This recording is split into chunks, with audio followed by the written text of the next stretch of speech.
காலிஃப்ளவரை வச்சு எவ்வளவோ ரெசிபி நம்ம ட்ரை பண்ணியிருப்போம். ஆனால் சூப் பண்ணியிருக்கோமா? ஒரு வாட்டி நான் சொல்ற மெத்தட்ல சூப் ட்ரை பண்ணி பாருங்க. அவ்வளோ லைட் வெயிட்டான ஒரு கம்ஃபர்ட் ஃபுட்டா இருக்கும். மஸ்ட் ட்ரைனே நான் சொல்லுவேன். எப்படி செய்யறதுன்னு பார்க்கறதுக்கு முன்னாடி நம்ம அடுப்பு அகாடமி சேனலை சப்ஸ்கிரைப் பண்ணிக்கோங்க. இப்போ ஒரு கடாயில ஒரு கரண்டி எண்ணெய், ஒரு ஸ்பூன் நெய் விட்டு எண்ணெய் நல்லா சூடானதும் நான் வீடியோவில் காமிச்சிருக்க மாதிரி ஹோல் ஸ்பைசஸ் எடுத்துக்கோங்க.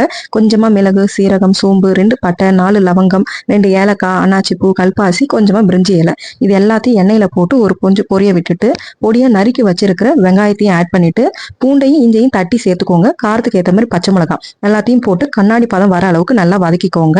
இப்போ நல்லா வெங்காயம் வதங்கினதும் நம்ம கட் பண்ணி வச்சிருக்கிற ஒரு தக்காளியும் ஆட் பண்ணிட்டு தக்காளி நல்லா மசிகிற அளவுக்கு வதக்கி விட்டுக்கோங்க.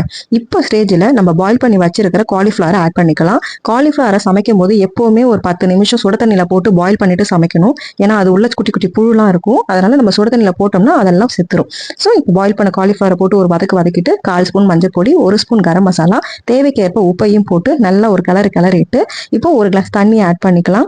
1 கிளாஸ் தண்ணின்றது உங்களுக்கு கூடுதலாக வேணும்னா கூட நீங்கள் ஆட் பண்ணிக்கோங்க, தப்பு கிடையாது. இப்போ எல்லாத்தையும் நல்லா ஒரு சேர கலந்து விட்டுட்டு மூடி போட்டு ஒரு 5 நிமிஷம் நல்லா கொதிக்க விட்டுடலாம். 5 நிமிஷம் நல்லா கொதிச்சு வந்ததும் நம்ம வேக வச்சிருக்கிற பாசிப்பருப்பு ஒரு கப்பு எடுத்து வச்சிருக்கிறேன். அதையும் இது கூட ஆட் பண்ணிட்டு கொஞ்சமா அந்த கப்பையும் கழுவி கலக்கி லைட்டா தண்ணி ஆட் பண்ணிக்கிட்டேன். அவ்வளவுதாங்க. மூடி போட்டு ஒரு 2 மினிட்ஸ் கொதிக்க விட்டு கொத்தமல்லி தழை தூவி இறக்குனீங்க அப்படின்னா டேஸ்டியான காலிஃபிளவர் சூப் ரெடி. இதை நீங்க ரசத்தோட ஆல்டர்னேட்டிவ்னு நினைச்சுக்கலாம். அவ்வளோ கம்ஃபர்ட் ஃபுட்டா இருக்கும். உண்மையிலே டேஸ்ட் அல்டிமேட்டா இருக்கும். நெக்ஸ்ட் டைம் காலிஃபிளவர் வாங்கினீங்கன்னா கண்டிப்பா இந்த சூப்பை ட்ரை பண்ணி பாருங்க. அதுக்கு நம்ம வீடியோவை சேவ் பண்ணி வச்சுக்கோங்க. நம்மளுடைய ரெசிபிஸ் உங்களுக்கு பிடிச்சிருந்ததுன்னா லைக் பண்ணுங்க, ஷேர் பண்ணுங்க, சப்ஸ்கிரைப் பண்ணுங்க. மறக்காம எப்படி இருந்ததுன்னு எனக்கு கமெண்ட் பண்ணுங்க. பாய்.